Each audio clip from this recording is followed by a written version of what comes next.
Kia ora whanau, here's a review of the armies for the Kings of War No Surrender tournament in Christchurch this weekend. This is the second time I've run a Kings of War tournament in Christchurch. We had a little tournament with 8 people last year. Here's some photos of it. We've also had a couple of other South Island tournaments since then, and so we're doing it again. We actually had 14 people signed up. A couple have dropped out due to family reasons, unfortunately, and of course there's plague on at the moment, but hopefully everyone will be able to make it. We'll see how we go. And I'll take this opportunity too to do a brief advertisement for Kings of War and answer this question that I get asked sometimes. Why are we playing Kings of War? And as for anything, of course, there's multiple reasons. People have different reasons, but I think these are some of the main ones. It's a very accessible system. It's inexpensive compared to other options. You can use your fantasy figures from other systems, just stick them on a movement tray and off you go. It's got a low brain strain. The rules are clean, elegant, simple, and it has depth to it still, but it's not bloated. It plays fast with balanced rules and army lists, so you're not going to paint up a unit really like and find out it's terrible, not worth using. The skill ceiling is high, but novice players can still double 60 ways to victory, which helps prevent it being too serious and predictable. And that's a good time to say too, our tournaments, we're welcoming to new players. We have people turning up who have never played a game before, and that's absolutely fine. We're friendly and encouraging. Also, I should mention there's this big red book coming out October this year that has all the rules, all the army lists, all you need in a single book.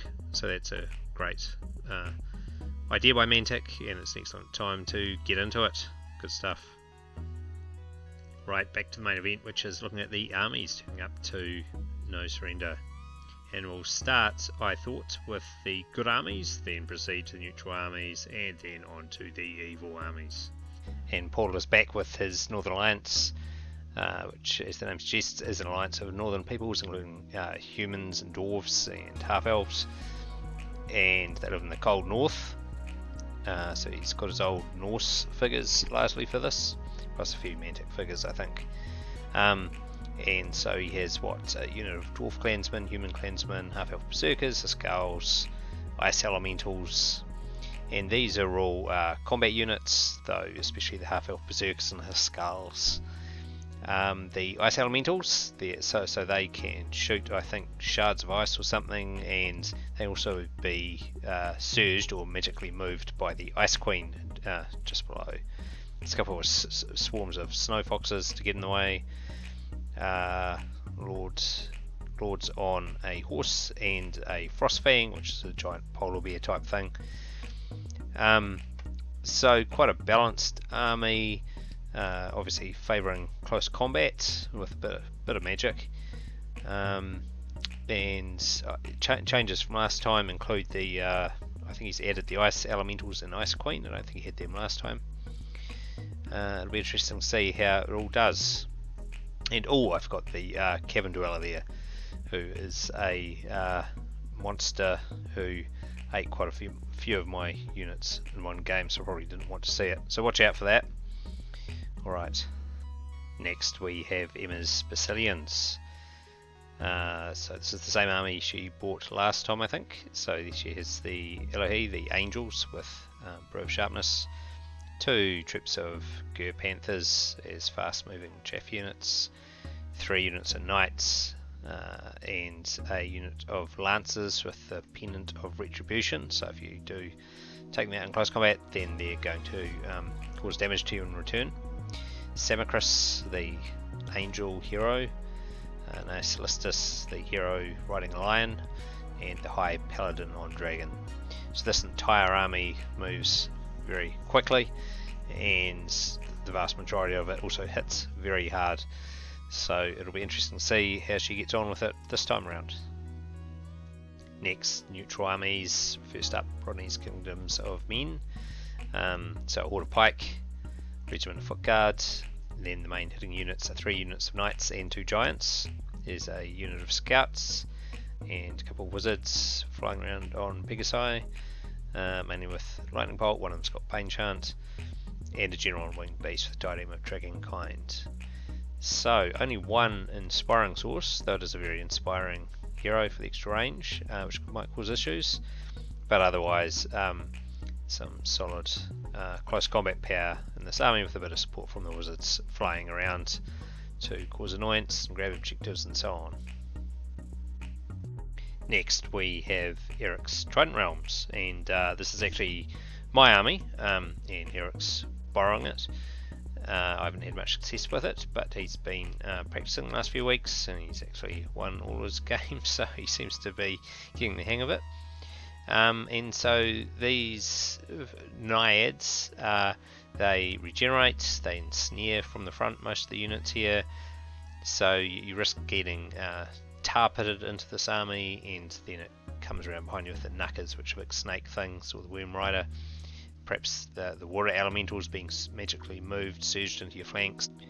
So quite thematically for this water realm army, it can really feel like you're flailing about, not really getting anywhere, because it regenerates and ensnares, it's hard to hit, and gradually envelops and drowns you. So be wary. Next, on to the evil armies, and most people took evil armies this time around, and we will have Ken's Abyssals up front, which is mainly a lot of little demons. So we've got lower Abyssals, Succubi Regiments, Flamebearers, Abyssal Horsemen, Imps, Tortured Souls.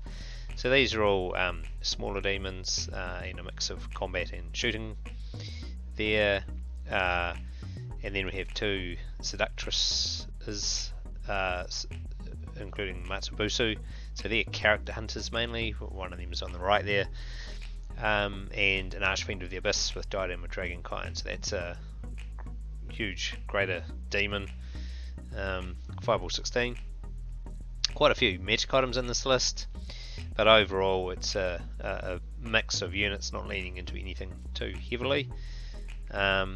Though leaning into the magic items fairly heavily, including the Brew of Sharpness on the Imps, which I said to Ken, I thought that was mad, but he's gone ahead and done it, so good on him.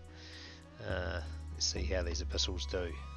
The next army is also Abyssals, and Dave's been practicing with various incarnations of this. This looks quite different to some of the things he's been using, and he has gone super big into the ranged phase here. So he's got Flame Bearers, 5 regiments of them, all with Imps to help their regeneration, a couple of Gargoyle troops, some Imps Swarm regiments, 2 Abyssal Fiends, and a Freets with the Diadem for Fireball 21, even bigger than that Archfiend on the last army, Seductress with an Ohm Class Shield. So that's the one which gives her armor 6 for a single round, and then it shatters, which is back down to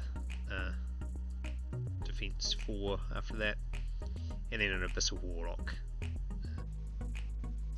So 55 Firebolt, 41 Fireball. That is a lot of ranged potential. Not so tough if you get into it in close combat though, so that'll be the challenge for Dave here. We'll see how this works out for him. Next we have Gordon's Nightstalkers. So Gordon, I think he's painted this army up over the last month or so, and he's not a fan of painting, but he's put in some good work with either speed paints or contrast paints or something, and a new basing technique. So they're looking really good from what I've seen. And so the Nightstalkers, they're all stealthy, so you're -1 to hit them with shooting. And they have a bunch of Mind Screechers, so that's Lightning Bolt 18 on them, and they've all got Wind Blast as well, plus there's a Banshee and the special character Banshee and Shearer. And they have Enthrall as well, so they're pushing or pulling your units out of position and causing damage to them, and once they've done that sufficiently, Then in come the butchers and the soul flayers and the fiends, and you have a bad day. At least that's the theory. We'll see how he goes with it. He's been practicing a lot. He's a very good player, probably one of the longest time Kings of War players we've got down here. He really knows what he's doing, so watch out for this. As to weaknesses, well, if you can survive all the pushing and pulling and lightning bolt, the combat units, though they're quite strong, they don't like to be hit back terribly much either. So in close combat, if you can make it in there, you will have a good chance against many of them. And what I said last year still applies. I think your best chance against Gordon is to buy him some generous helpings of beer from the bar. Next we have an undead army. Now this is Gordon's, and he's loaning it here to Arthur, who does have an army but was struggling to get it ready for the tournament. So he'll be learning using these figures of Gordon. And what do we have? A lot of skeletons, warriors and spearmen. Then a big unit of ghouls, werewolves and trolls. A couple of catapults, and then 4 heroes. A Ghoulghast, which is a ghoul hero obviously to go with the ghouls. A necromancer and Zunic Iceblood, who's another necromancer. And Lycanus, which is a werewolf hero. So there's a lot of undead to get through there, and there's some slow stumbling ones and some fast ones in the werewolves and ghouls. But anyway, it'll be good for Arthur to get this army on the table and give it a go. Next we have Nick, who's back with his goblins. So rebel regiments, and then 2 huge legions of sharpsticks. One with a catapult potion so I can get through the woods okay. Horde of trolls, regiment of fleabag riders, mince mob, warpup launcher, wingets, a couple of giants, and a king, a flagot, a whiz, and a troll bruiser, 4 heroes. So a bunch of absolute rubbish in the goblins, but a lot of them, and some big heavy hitters there with the giants and trolls, and mince mob's pretty good too. So let's see how the goblins go this time around. Next army is Craig's Orcs, and the core of this army is 3 Morax regiments and 3 Gore Rider regiments, backed up with one war drum, only one war drum. I did suggest to Craig that 2 would be better, but he's gone with the 1. He has 1, 2, 3, 4, 5 heroes there, a wizard, a crudger on a slasher, so that's the like the wyvern or dragon for the orcs. And the main job of these heroes will be to support the other units and get them to their targets for a stand-up fight, which is what orcs love to do. Next, elves, goblins. That's really more trolls, hence the picture, because there's 5 units of trolls, 4 of them hordes as well, and 2 troll heroes, and then just some goblins, including 2 heroes, light cavalry, fleabag riders, to just help control the battlefield and ensure the trolls can get where they want to go and smash things. Oh, and there's a giant too, just to help the trolls smash things even more. So, and Al is actually a ringer for this tournament, meaning if someone has to pull out at the last minute, Al will be jumping in. Though he may play for 2 days if he gets the time off work. We'll see. And last and certainly least, it's Ottley's Orclings. So this is me as tournament organiser, who probably will not be playing, but if I need to step in and make up even numbers, then I want to have an army that is a bit silly and not very good. And this is what I came up with. And part of the problem here with Kings of War is that while you can certainly make non-optimum armies like this, it's given the game's pretty balanced, it's not straight out terrible, because although the individual units aren't great, there are a lot of them, And so what have we got? We've got 4 units of young Axe, so these are the more inexperienced Orcs.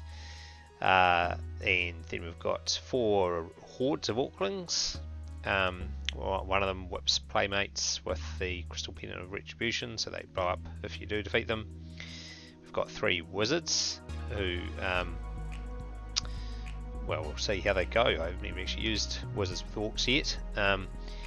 We've got Skulk Stalker and Skulk Outriders, so these are the sneaky Orcs who don't like fighting, very un-orky, and they use bows instead. There is a Troll Hero, and 1 unit of Great Axe. So the Great Axe are the proper Orcs who know what they're doing, and they will be looking down with disgust on the rest of the army, no doubt. So that's it. Looking forward to this weekend. See you there, and take care.